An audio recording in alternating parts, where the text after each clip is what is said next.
Ngomongin soal sosok anak kecil mengingatkan gue sama kejadian pas pertama kali gue kuliah. Mungkin kalian cukup sadar, di antara kita bertiga, gue yang paling penakut. Iya, kelihatan.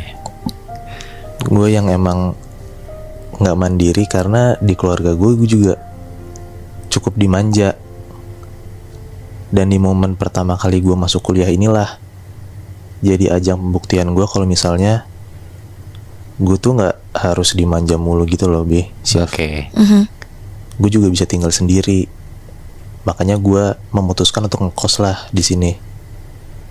Tapi sialnya keputusan gue untuk tinggal sendiri ini malah membuat gue ketemu sama sosok anak kecil ini. Oke. Jauh sebelum perkuliahan dimulai, gue udah bertekad kan buat nyari kosan.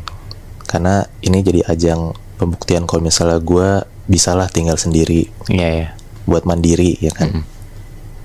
Udah tuh gue dapet kosan enak, nyaman, terus ada penjaganya juga. Jadi kalau misalnya gue ngerasa lagi butuh apa-apa, jadi gue bisa langsung manggil penjaga kosannya lah buat ngebantuin gue.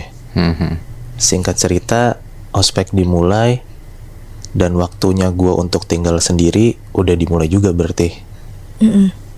Ternyata gue nggak semanja dan nggak mandiri apa yang gue pikirin.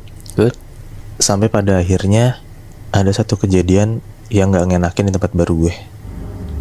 Ada hari dimana gue balik malam, ospeknya kelar jam 8, jam 9-an, gue nongkrong dulu sama anak-anak. Makanya balik malam lah, jam 12-an. Gue nyampe kosan, gue langsung istirahat. Dan posisinya tuh kalau jam segitu kosan gue udah sepi banget gitu loh. Udah sunyi banget. Dan disinilah pertama kali gue ngerasa ada yang aneh di kamar gue. Pas gue lagi nyoba tidur, dari arah lemari gue denger jelas banget ada orang yang kayak ngetok-ngetok lemari gue gitu loh. Duk, duk, duk 3 kali gitu. Refleks gue langsung nengok ke arah lemari. Dan ternyata gak ada siapa-siapa. Di situ gue takut banget. Gue langsung buru-buru masukin semua badan gue ke dalam selimut. Pas gue lagi masukin badan gue ke dalam selimut, tiba-tiba suara itu datang lagi. Shit. Duk, duk, duk. Gue ngintip dari selimut, dan ternyata bener. Kedua kalinya gue lihat gak ada orang, dan tandanya suara itu berarti dari dalam lemari dong. Gue ngerasa ada orang dalam lemari gue. Dan gak berhenti di situ. Setiap gue mau merem, suara itu ada lagi. Setiap gue merem, suara itu ada lagi. Duk, duk, duk. Malam itu tuh gue digangguin banget sama suara itu. Dan sampai pada akhirnya gue gak berasa. Semalaman gue gak tidur karena gue ketakutan. Dan ternyata udah sampai jam 7. Alarm gue bunyi dan gue harus siap-siap ke kampus. Hari itu gue lewatin dengan rasa parno. Gue parno banget hari itu. Setelah perkuliahan selesai aja, gue ngerasa gue gak berani buat pulang ke kosan. Karena gue tahu kalau misalnya gue balik ke kosan, pasti gue akan digangguin lagi sama suara ketok-ketok dari dalam lemari itu loh.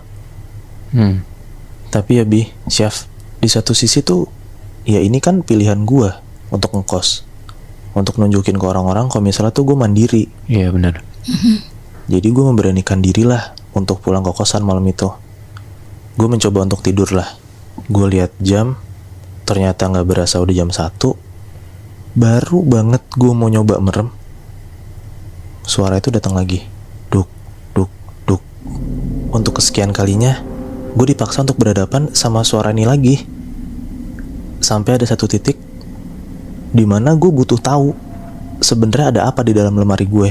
Gue bangun, gue jalan ke depan lemari gue pegang gagang lemarinya. Begitu gue buka, ternyata kosong. Gak ada apa-apa. Gue tutup lemari gue lagi.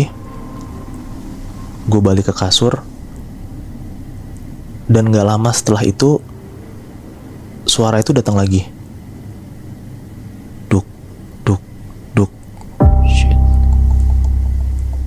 Dan ternyata selama ini gue salah, Syaf, Bi.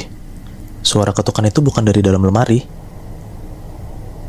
Yang gue lihat ternyata di atas lemari itu ada sosok anak kecil duduk di atas lemari gue, kakinya menggantung, dan ternyata suara duk duk duk itu adalah suara kaki dia yang ngayun-ngayun, dan kakinya itu ternyata kena lemari gue. Shit.